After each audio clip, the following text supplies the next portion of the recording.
Келесі 12-ші қатар. Әр қатар 7 ілмектен басталғаннан кейін мен 7 ілмекті ендігі тоқып алдым. Сіздер де дәл осылай 7 ілмек тоқып аласыздар. Одан кейін 1 ілмек осы негізгі түспен тоқылады. Және 1 ілмектің төбесі ою түсімен аяқталады. Яғни басынан санаған кезде барлығы 7 және 8 ілмек тоқып алдық. 8-ші ілмектің төбесі ою түсімен аяқталды. Енді осы ою түсімен қазір 1 ілмек тоқимыз. 1 ілмектің денесін тоқып алдық. 1 ілмектің осы ілмектің төбесін негізгі түспен тоқимыз. Енді ары қарай барлығы 4 ілмекті осы негізгі түспен тоқимыз.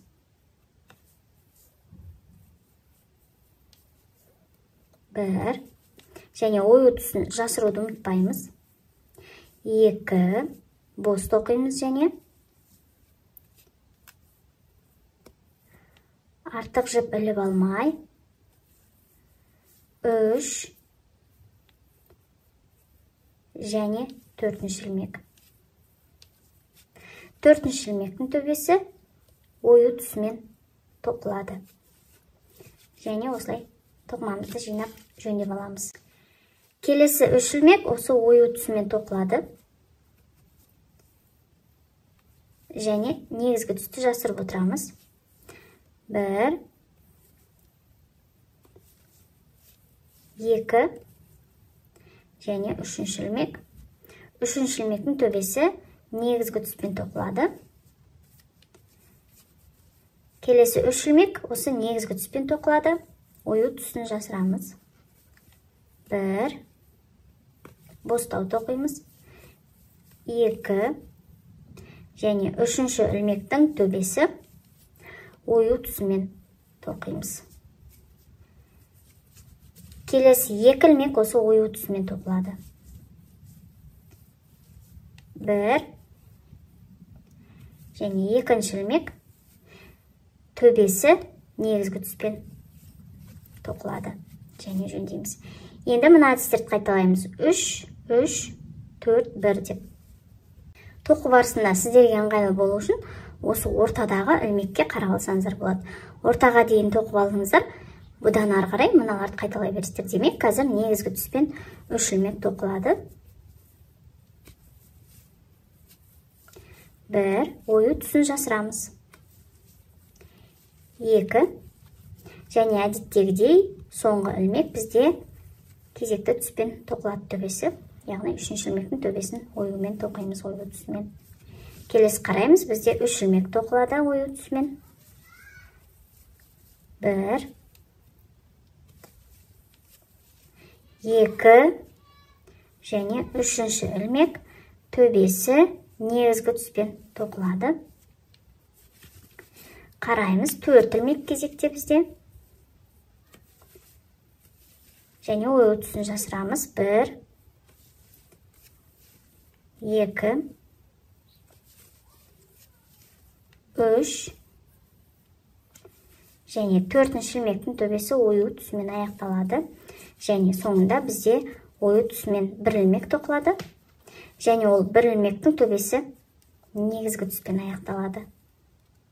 Негізгі түсті жасырып отырып, денесін тоқимыз және төбесін осы негізгі түспен аяқтаймыз. Енді келесі 1 ілмек тоқылады негізгі түспен. Осымен бізде рапорт аяқталды. Сіздер қазір осы тұсынан бастап келесі бетін қайталайсыздар. Яғни қазір 7 ілмек тоқылады, одан кейін 1 ілмек деген сияқты, содан кейін оюымыз тоқыла береді. Негізі тоқылу жолы, егер схеманы түсініп алсақ, өте қарапайым. Барлығы жазылып тұр, сол жазбаға қарайсыздар және қосымша осы видеоны қосып та тоқып алсаңыздар өте оңай болады. Енді кезекті қатарды тоқымай тұрып, қазір сөмкеміз кішкене жөндеп алайық. Қараңыздар, біз қанша осылай бос тоқысақ та, міне байқасаңыздар, жаны кішкене ішіне қарай кіріп кеткен. Қазір осы түсін қалай түзеймін, соны көрсетіп кетейін. Осылай сөмкенің ішіне қолды саламын да, мен қабырғаларын осылай ашамын, айналдыра отырып сөмкені. Сол кезде бізде ары қарай жоғары қарай тоқымамыз қатты ішке кіріп кетпеу керек. Осылай босатып алған кезде байқасаңыздар, міне беті ендігі ашылды, және жаны да кішкене қараңыздар, міне шықты. Қазір жіптерді алып тастасам, міне жаңа бізде қатты кіріп тұрған. Қараңыздар, осылай шығаратын болсақ, қазір тағы да бір кішкене айналдырып көрсете кетейін. Енді бұл бізде жұмсақ болғаннан кейін қолымыз тиіп кеткеннің өзінде ішке кіріп кетеді. Бірақ жаңаға қарағанда біз түзеп алдық осындай әдіспен. Әрдайым осылай сіздерде байқасаңыздар, мына жағы жиылып баратқанын көрсеңіздер, бірден қолмен осылай түзеп алыңыздар. Кезекте 13-ші қатар және алғашқы 7 ілмекті тоқып аламыз. Енді әркім өзі тоқып ендігі жаттығып қалдыңыздар деген ойдамын. Еш қиындықсыз 7 ілмекті тоқып аламыз. Енді ары қарай бізде негізі бір ілмек осы ою түсімен тоқылады екен.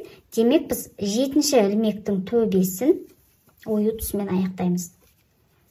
Мұқият болыңыздар. Не, бастапқыда қатардың басында тоқылатын 7-ші ілмектің төбесін ою түсімен аяқтаймыз. Одан кейін барып, осы ою түсімен 3 ілмегімізді тоқимыз және ою түсін жасырамыз. 1, 2 және 3-ші ілмек төбесін ою түсімен, негізгі түспен тоқимыз төбесін. Енді ары қарай қазір схемаға қарап алайын. 2 ілмекті осы негізгі түспен тоқимыз.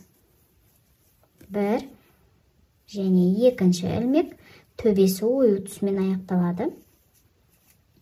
Енді ары қарай ою түсімен бізде барлығы 6 ілмек тоқылады екен. 6 ілмегімізді тоқимыз. 1, 2, 3, 4, мейлінше бос тоқимыз. 5 және 6-шы ілмек төбесі негізгі түспен тоқылады. Тоқымамызды осылай тартып жөндеп аламыз. Келесі өрнектің ортасына да келдік және 4 ілмекті негізгі түспен тоқимыз. 1, 2, 3 және 4-ші ілмектің төбесін ою түсімен аяқтаймыз. Мына қараңыздар, кейбір ілмектер бізде осылай болып кетеді, төменгі жақ оған мән бермейміз. Келесі қатар тоққан кезде бұл ашылады.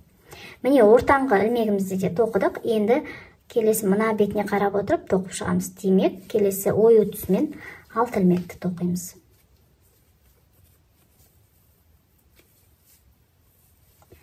1, 2, 3, 4, 5 және 6-шы ілмегіміздің төбесі негізгі түспен тоқылады. Тоқымамызды жөндейміз. Келесі негізгі түспен 2 ілмек тоқылады екен.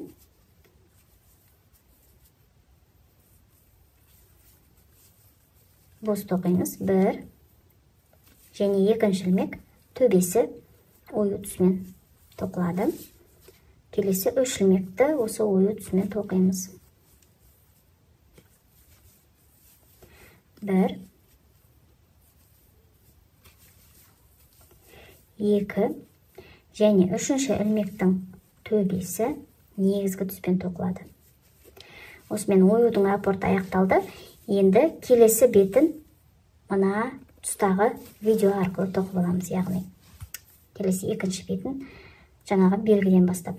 Қазір сіздерде демек 7 ілмек тоқылады және 7-ші ілмектің төбесі ою түсімен аяқталады. Одан кейін мына тұстағы әдістерді қайталайсыздар.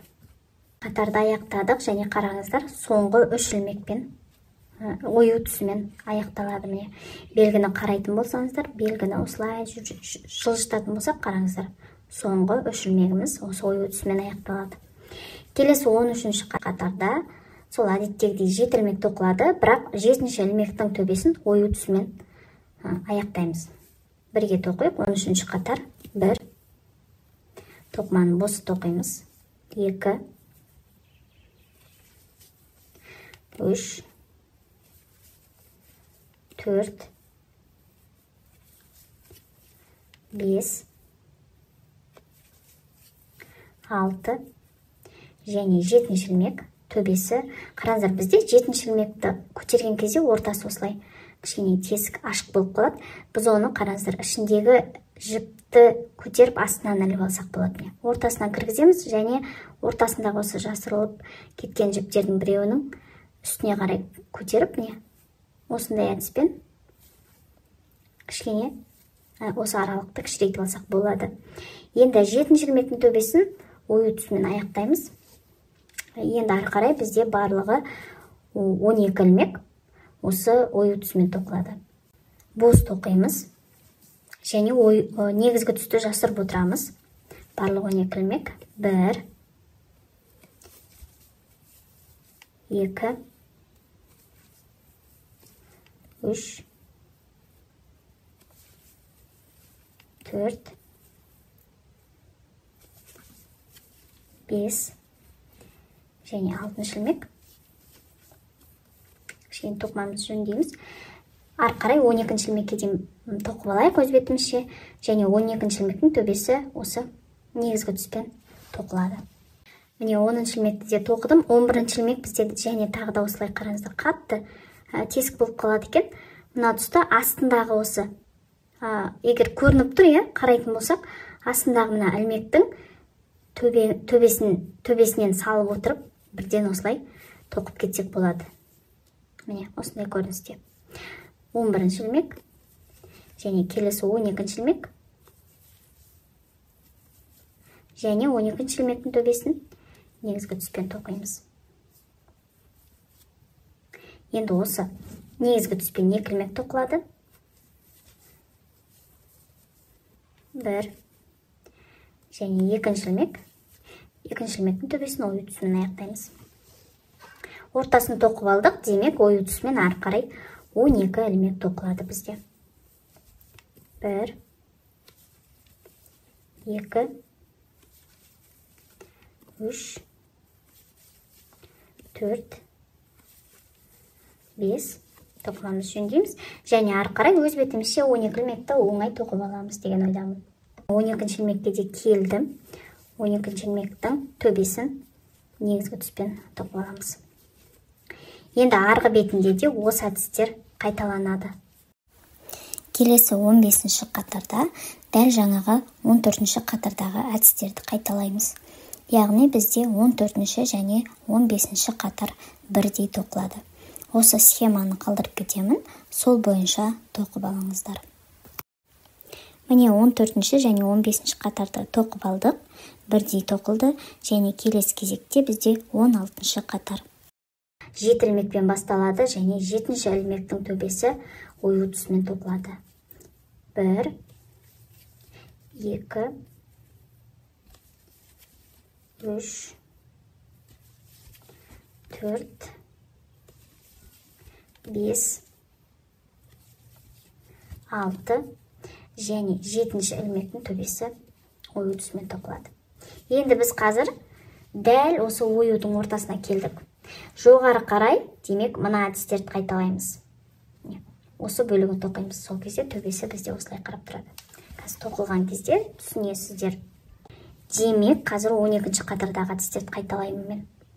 Міне, мына тұстағы 3 ілмекті тоқимын. Енді ары қарай маған тоқу оңай болады. Схемаға қарамай, осы тоқылып жатқан сөмкеге қарап жалғастырсам болады екен. Міне 3 ілмек, 3-ші ілмектің төбесін негізгі түспен тоқып аламыз. Және тоқымамызды осылай түзулейміз. Енді ары қарай менде 2 ілмек осы негізгі түспен тоқылады. Яғни барлығымыз осы 2 ілмекті тоқимыз негізгі түспен. 1 және 2-ші ілмек. 2-ші ілмектің төбесі ою түсімен аяқталады. Келесі кезекте бізде 6 ілмек ою түсімен тоқылады. Және негізгі түсті жасырамыз және бос тоқимыз. 1, асықпай, 2, 3, 4, 5 және 6 ілмек төбесі негізгі түспен тоқылады. Енді негізгі түспен ары қарай 4 ілмекті тоқимыз және ою түсін жасырамыз. 1 2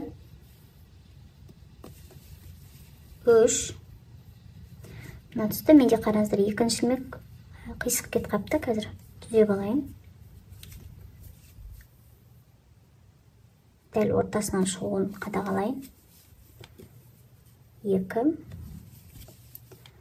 3 мына жерде үшінші ілмекте қараңыздар аралық осындай қатты тесік екен. Мен оны осы астыңғы қабырғасынан көтеріп отырып тоқып аламын.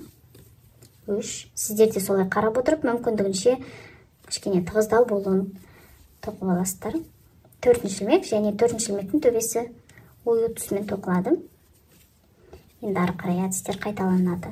Ортасын тоқыдық, демек ары қарай 6 ілмек ою түсімен. 1 2 3 4 5 және 6 ілмек төбесі негізгі түспен аяқталады. Тоқымамыз жөндейміз. Және келесі бізде 2 ілмек осы негізгі түспен тоқылады екен.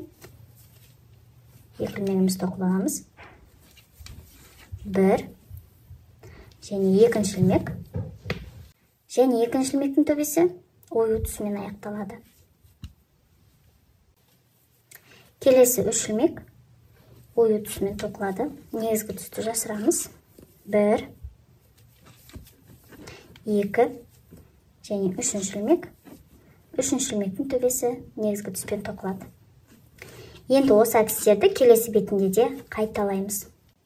17-ші қатар әдеттегідей қатардың басындағы 7 ілмекті осы негізгі түспен тоқып аламыз. Және келесі 1 ілмекті осы негізгі түспен тоқимыз да денесін, ал төбесін ою түсімен аяқтаймыз. Енді 1 ілмек осы ою түсімен тоқылады. Және бұл 1 ілмектің төбесін негізгі түспен аяқтаймыз. Енді ары қарай барлығы осы негізгі түспен 4 ілмек тоқылады. 1 2 боз тоқимыз. Ою түсі жасырылып келеді. 3 және 4 ілмектің денесі, ал төбесі ою түсімен тоқимыз. Тоқымамызды түзейміз. Келесі кезекте 3 ілмекті осы ою түсімен тоқимыз.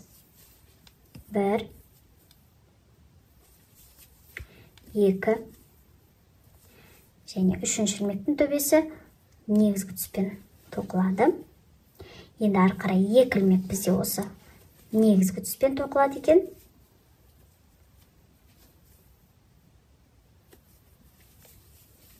1 және 2 ілмегім. Бұл жерде де аралықты кішкене кішірейту үшін осы ілмектерді көтеріп тоқимын. Және төбесін ою түсімен тоқимыз. Келесі негізгі түспен 3 ілмекті тоқимыз. 1 және мына 2 ілмектің кішкене ортасы тығыз болу үшін астыңғы қабырғасынан түсіп тоқыдым. 2 және 3 ілмек. 3 ілмектің төбесі негізгі түспен, ою түсімен аяқталады. Енді келесі 2 ілмекті осы ою түсімен тоқимыз.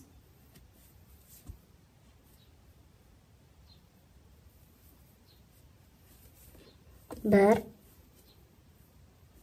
және келесі 2 ілмек. 2 ілмектің төбесі негізгі түспен аяқталады.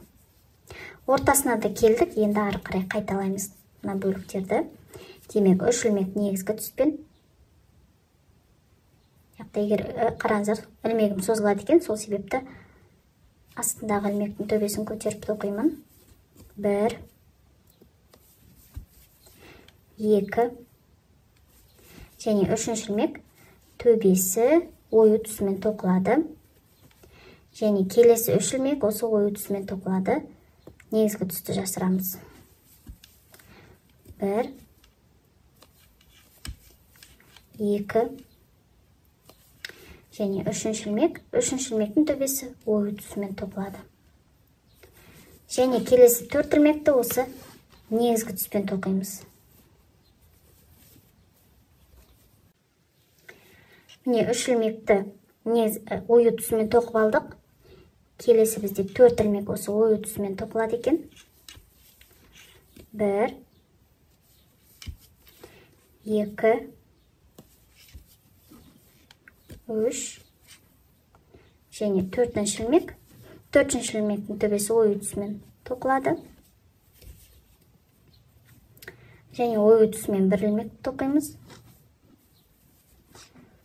Төбесі негізгі түспен аяқталады. Және келесі негізгі түспен 1 ілмекті тоқимыз. Тоқымамыз тартамыз. Қазір жіптерімді жөндеп аламын. Енді келесі бетін тоқу үшін дәл осы әдістерді қайталайсыздар.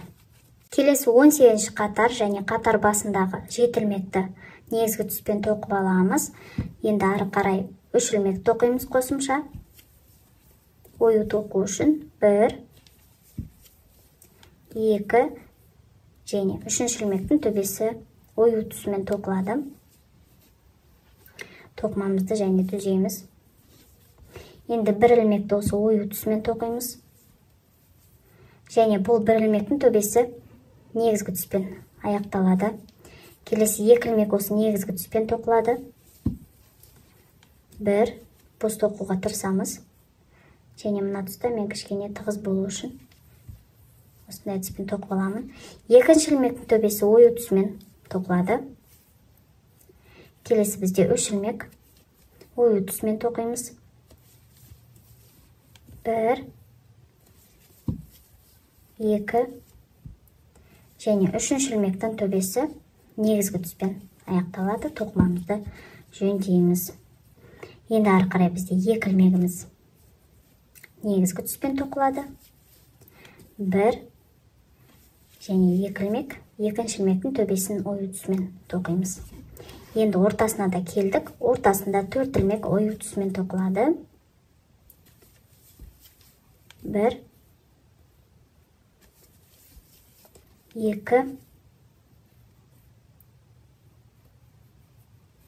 жерде қатты тесік болмас үшін осындай әдістерді қолданып тоқимыз. 3 және 4-ші ілмектің төбесі негізгі түспен тоқылады. Тоқымамызды және түзейміз. Енді ары қарай ортасын тоқып алдық. Ортасынан ары қарай мына әдістерді қайталаймыз.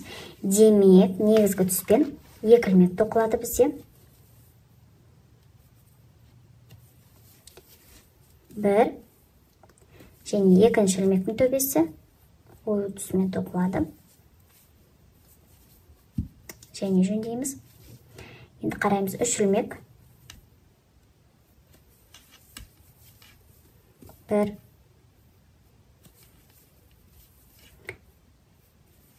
2 және 3-ші ілмек. 3-ші ілмектің төбесі ою түсімен тоқылады. Келесі 2 ілмек тоқимыз. 1 және 2-ші ілмектің төбесі ою түсімен тоқылады. Келесі кезекте ою түсімен 1 ілмекті тоқимыз. Және бұл ілмектің төбесі негізгі түспен тоқылады. Және тоқымамызды түзейміз. Енді ары қарай біз барлығы 3 ілмекті тоқимыз осы негізгі түспен. 1, 2, 3-ші ілмегімізді тоқып алдық. Тоқымамызды жөндейміз. Арғы бетінде осы әдістерді қайталаймыз. Келесі 19-ші қатар және 7 ілмекті ендігі тоқып алдым бастапқы. Ары қарай қосымша 3 ілмек тоқылады. 1, 2 және 3-ші ілмек төбесі ою түсімен тоқылады. Енді ою түсімен кезекті 5 ілмегімізді тоқимыз және негізгі түсті жасырамыз. 1, 2, келесі 3, 4 және 5-ші ілмек. 5-ші ілмектің төбесі негізгі түспен тоқылады. Енді ары қарай үш ілмекті осы негізгі түспен тоқимыз. 1 2 және үшінші ілмектің төбесі. Үшінші ілмектің төбесі ою түсімен тоқылады. Келесі 4 ілмекті ою түсімен тоқимыз. 1 2 3 және 4-ші ілмек. 4-ші ілмектің төбесін ою түсімен тоқимыз. Енді ары қарай 3 ілмекті негізгі түспен тоқимыз. 1 2 және 3-ші ілмектің төбесі ою түсімен тоқылады. Тоқымамызды жөндейміз. Енді ары қарай 5 ілмекті осы ою түсімен тоқимыз.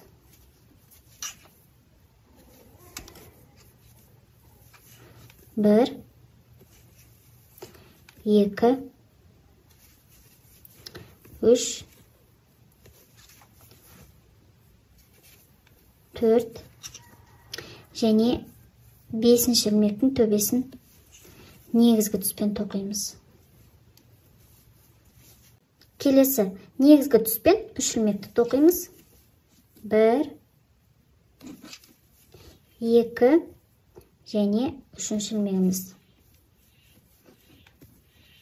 Енді келесі бетінде осы әдістерді қайталап тоқып шығамыз. Келесі 20-ші қатар және әдеттегідей қатар басын 7 ілмекпен тоқып бастаймыз. Мен ендігі тоқып алдым. Келесі 4 ілмекті осы негізгі түспен тоқып жалғастырамыз. 1 2 3 және 4-ші ілмек төбесі ою түсімен тоқылады. Ілмектерімізді жөндеп аламыз. Енді ары қарай бізде 3 ілмек осы ою түсімен тоқылады. 1 2 және 3-ші ілмек төбесі негізгі түспен тоқылады. Енді ары қарай 2 ілмекті осы негізгі түспен тоқимыз. 1 және 2-ші ілмек төбесі ою түсімен тоқылады. Және тоқымамызды түзейміз. Енді ары қарай бізде барлығы 8 ілмекті осы ою түсімен тоқимыз. 1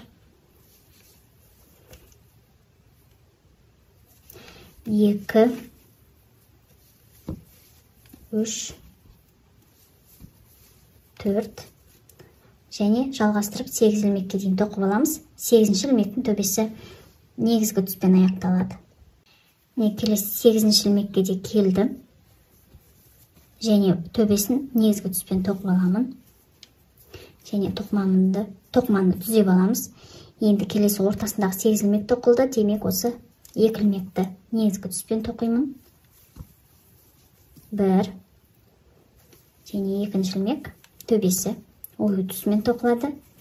Келесі 3 ілмекті осы ою түсімен тоқимыз. 1 2 және 3-ші ілмектің төбесі ою түсімен тоқылады. Және ары қарай бізде барлығы 4 ілмек негізгі түспен тоқылады. 1 2 3 және 4-ші ілмек. Енді келесі бетін дәл осы әдістерді қайталап отырып тоқимыз.